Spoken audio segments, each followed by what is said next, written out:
And now, turning to our program, please welcome Phil Vollrath, Director of Public Relations for Armed Forces Week, to introduce our speaker.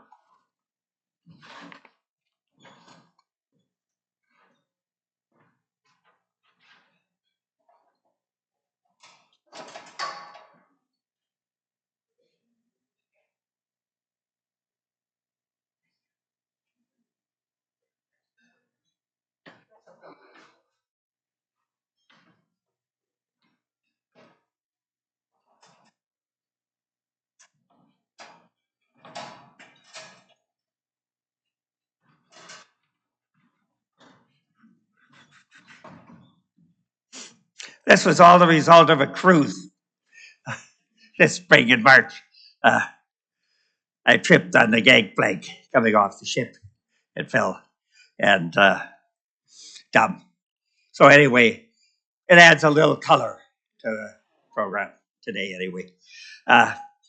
Good afternoon. It's my honor to introduce today's guest speaker, Captain Lena Kaman, whose career in the U.S. Navy Reserve is nothing short of remarkable. A proud native of Shawano, Wisconsin, Captain Kaman is the daughter of a Navy veteran who served in both Korea and Vietnam, and her legacy of service began earlier. After commissioning through the Reserve Officers Training Corps at the University of Wisconsin-Madison in 2000, she became a Naval Aviator in 2002, flying the helicopter Seahawk. She deployed aboard the USS Leyte, similar to Liberty, Gulf, and the USS Thomas S. Gates, earning the Air Medal for over 100 combat hours in support of Operations Iraq and Enduring Freedom. Most recently, Captain Kaman served as commanding officer of Naval Air Station Joint Reserve Base New Orleans, and as of September 2024, assumed command of the Navy Reserve Region Readiness and Mobilization Command in Fort Worth. In this role, she is responsible for the mobilization readiness of 7,000 Navy Reserve sailors across a 7-state region. With over 4,200 flight hours and numerous awards, including the Legion of Merit, Captain Kaman's leadership and dedication are evident in all that she does. Beyond her military achievements, Captain Kaman is a proud wife to Christian and a mother to twin 5-year-old boys, Jean Paul and Theodore. Her dedication to both her family and her country is truly inspiring. We are fortunate to have Captain Kaman here today, and I know we'll all benefit from hearing about her incredible journey. Please join me in welcoming Captain Lena Kaman.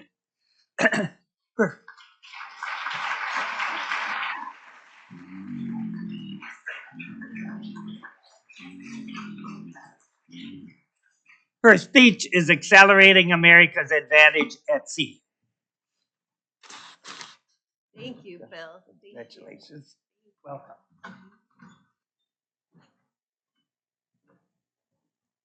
Well, good afternoon, Milwaukee. Wow, what a warm Milwaukee welcome. Thank you, Phil, and thank you for hosting me.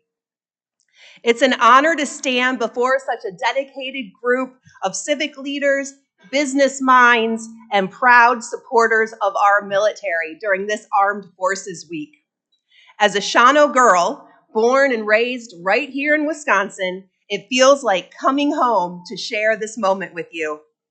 I've got to say, being back in the Badger State, I'm half expecting someone to hand me a brat and a spotted cow. Let's kick things off with a little Navy humor. Why did the sailor join the Navy? Because she wanted to see the world. All right, I promise, no more mom jokes. Before we dive in, I'd like to take a moment to recognize the veterans and active duty. We've already asked everyone to stand, so I won't do that again. But thank you for being here and for your service. You are the heartbeat of why we're celebrating this week.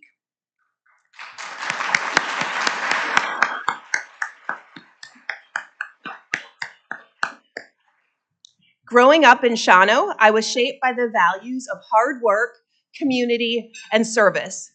Values I see reflected in this room of Rotarians. My dad, a Navy veteran of Korea and Vietnam, instilled in me a deep respect for those who serve. I still remember listening to his sea stories of his 20 years in the Navy, never imagining one day I'd follow in his wake. Back when I was a young lieutenant commander, shortly after earning my wings as a naval aviator, I had a special moment of pride when a fellow Wisconsinite, Vice Admiral Dirk Debbink from Oconomowoc, who I'm sure many of you are familiar with, became the Chief of Navy Reserve. I was in awe of Badger leading the entire Navy Reserve. It was a reminder that no matter where you come from, even a small town like mine, you can make a big impact. That moment stuck with me, and it's a privilege to now lead in the same Navy Reserve that Vice Admiral Debbink led.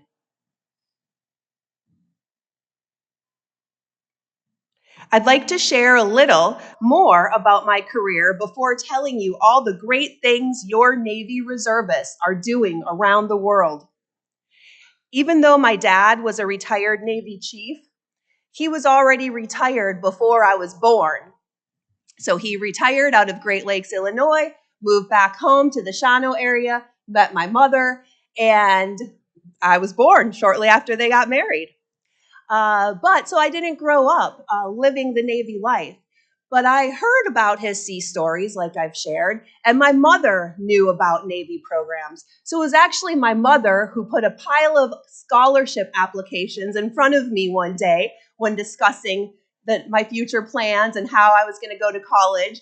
And really, it was kind of a surprise to me that one of those scholarship forms was for ROTC.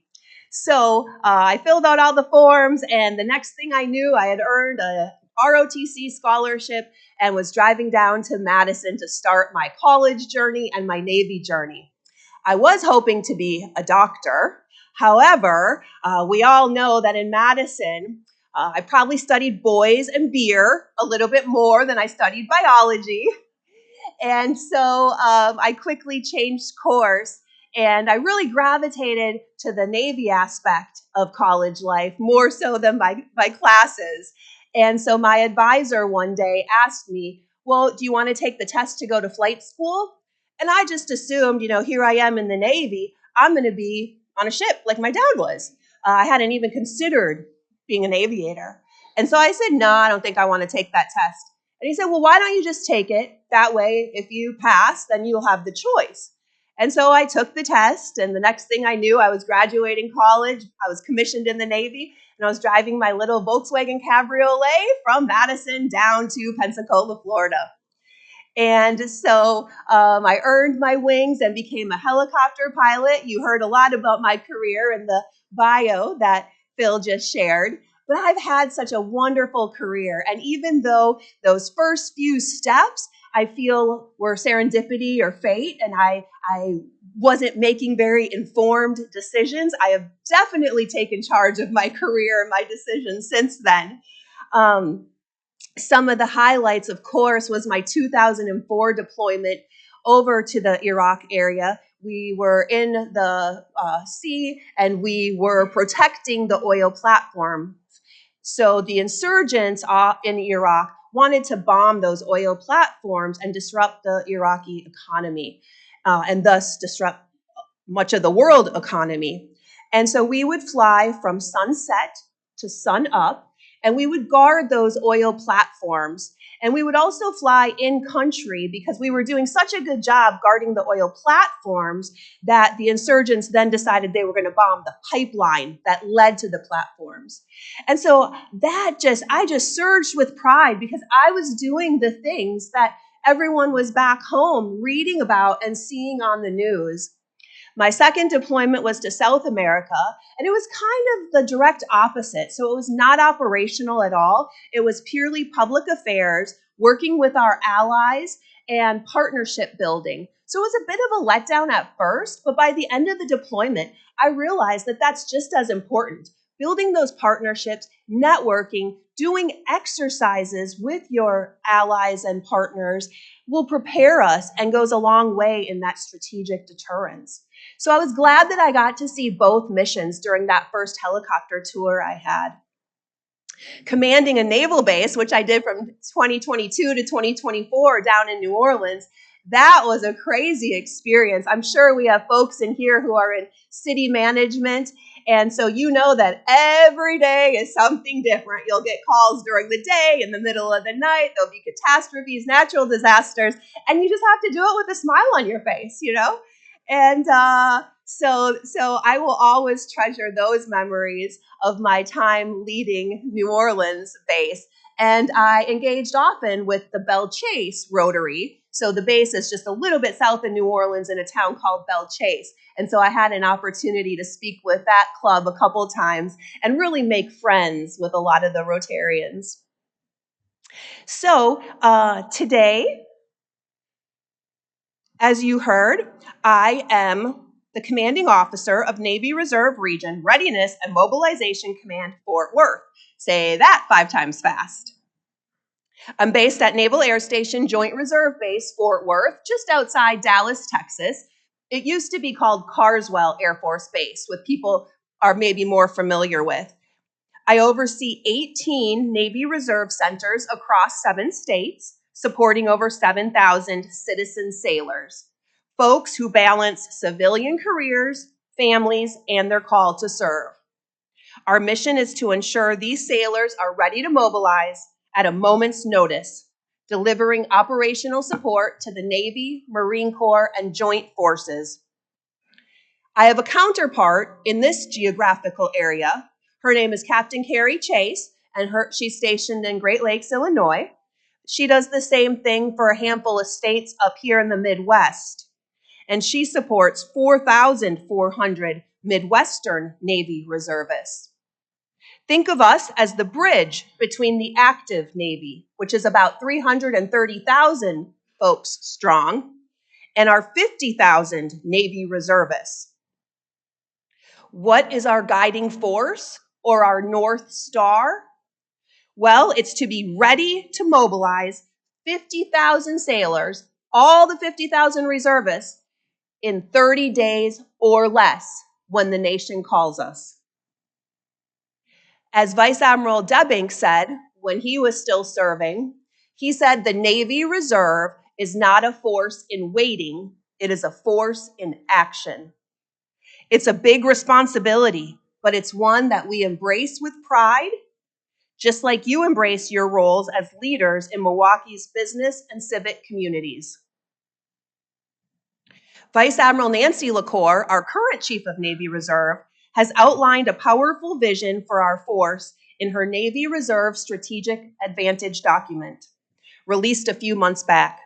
She emphasizes 3 key initiatives that make us the Navy's strategic advantage: posture for warfighting, strengthen our warfighters, and accelerate refining the foundation. These principles not only guide our mission, but also offer lessons for leadership in any high-stakes environment, including your businesses and community initiatives right here in Milwaukee. Posture for warfighting. We ensure our sailors and units are ready to fight and win on day 1, with 80% warfighting readiness across our force. For example, construction mechanic 2nd class Romera, a real estate agent from Houston in her civilian job, is currently mobilized with Naval Construction Battalion 22, the Seabees, in Bahrain, building critical infrastructure in the Middle East.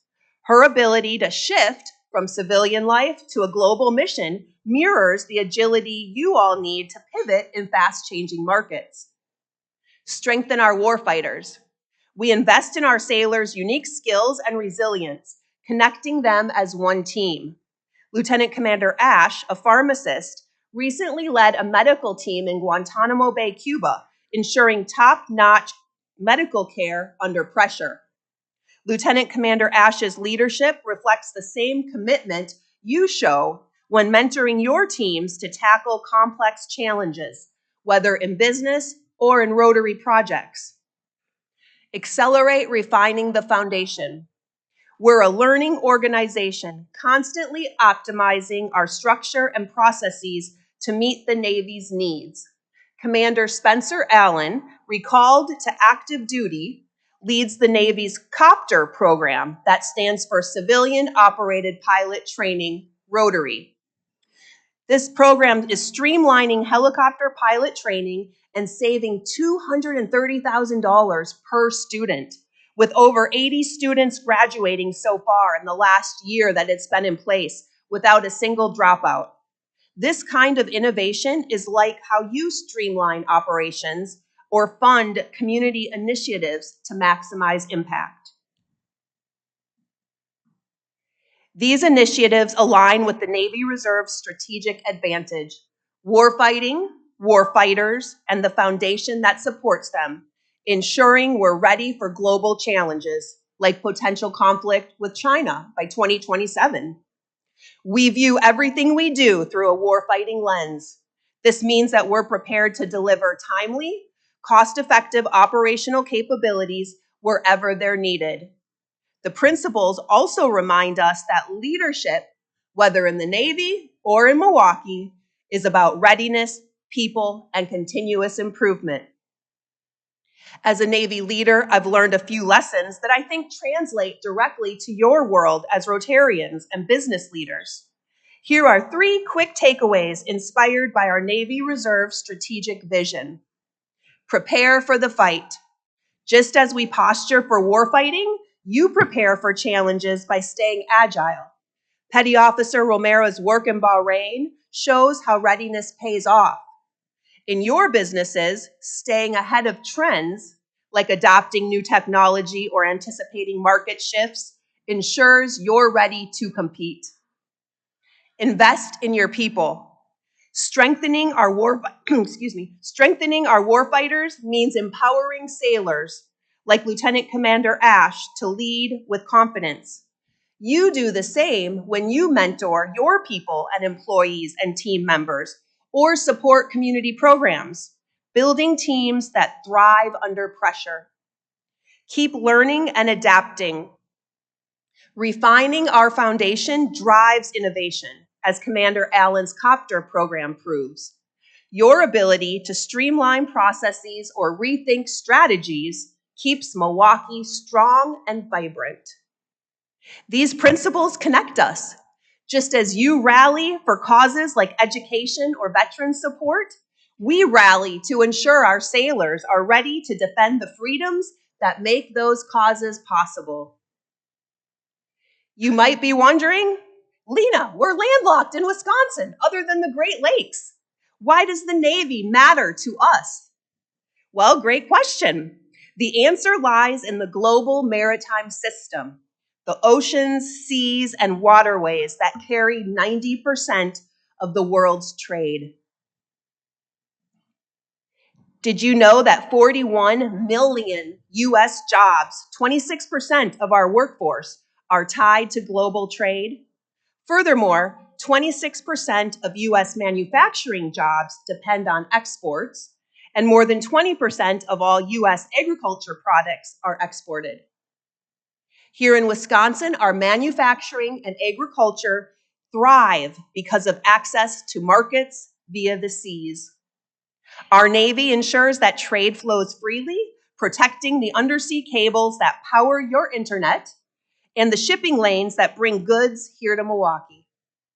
When our destroyers like the USS Cole and USS Buckley intercept missiles in the Middle East, or when we counter illicit trafficking in Africa, we're safeguarding the stability that fuels your businesses and communities. This is where you as Rotarians come in. Your civic leadership, your advocacy for a strong military and a vibrant community helps us maintain that edge. You're the ones championing the values of service and freedom right here at home. And that makes all the difference. We're in a critical decade. Global competitors like China and Russia are testing the international order. Recently, U.S. intelligence highlighted China as the top military and cyber threat, with potential flashpoints in the South China Sea looming by 2027. Russia's aggression in Ukraine and Syria shows their willingness to destabilize. Our Navy is preparing for these challenges through integrated deterrence, working with allies and partners across domains to deter aggression. But we can't do it alone. Your support as pro-military advocates strengthens our resolve. When you mentor a young veteran transitioning to civilian life or support a military family, you're part of that deterrence, showing the world that America stands united. At the heart of our Navy are our people, sailors and civilians from every corner of America, just like the diverse Milwaukee community you represent. We're recruiting and retaining skilled patriots, and I'd be remiss if I didn't say, if you all know any intelligent, talented, motivated folks, your children, your nieces, nephews, maybe some of you all are looking for an exciting second career, send them our way. I'd be happy to connect with anyone interested in joining. Our diversity is our superpower, and it's not unlike how you leverage Milwaukee's diversity to drive innovation and growth. As I wrap up, I want to leave you with this. The Navy's mission, protecting America's prosperity and freedom, is your mission too. Every time you support a veteran, advocate for a strong defense, or strengthen Milwaukee's community, you're helping us answer the call. Thank you for being the kind of leaders who make Wisconsin proud. I'm honored to share this day with you, and I look forward to your questions. Maybe even one about the best place to get cheese curds if you're going up to Shawano on vacation this summer. Thank you very much.